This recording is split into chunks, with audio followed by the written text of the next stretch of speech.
Greetings and welcome to 300 Thoughts.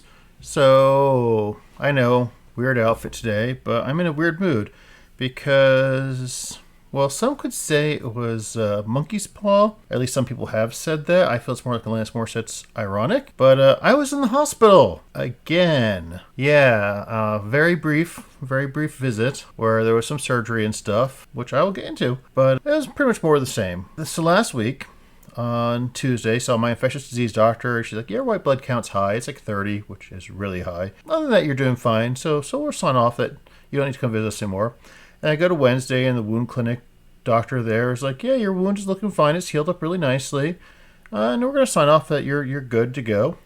And then I post online that, yeah, this is, everyone's saying I'm good to go. And about 40% of the cases that have had what I had tend to go back to the hospital. But those tend to be more older or people with chronic illnesses, which I don't fall into that category, so I should be fine. And then Thursday, my wound discharged a bunch of not some nice stuff, and I had to go back into the hospital to the ER, in which case, as soon as they saw me come in and I mentioned that I'd been there 2 months ago, they just rushed me straight to an emergency room. There was no waiting. It was pretty quick.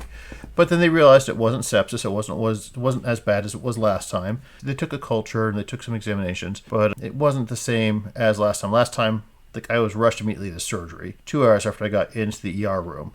This time, and I even was put on antibiotics. This time it's like, no, they're 5 hours after I was waiting in the ER. They finally give me Flagyl, which is basic antibiotic. And then a couple hours later, a doctor comes in and is like, yeah, we'll do surgery tomorrow.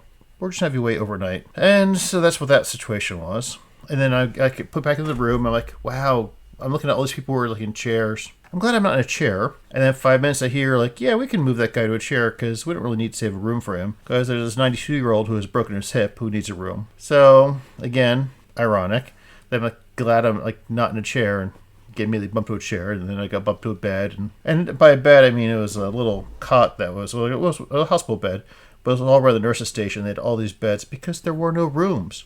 There were 23 patients around the nurse's station in the ER because there's no rooms in the hospital to put them into. That goes back to the whole hospitals being overcrowded because of COVID type stuff, which is my assumption is why it was overcrowded this time. No, I had surgery. That went well. The person as he's wheelchairing me out is I've never actually taken a person from the ER to the surgery and then rolled them out of the hospital. They always go to a bed. So he was a bit surprised that I was being removed.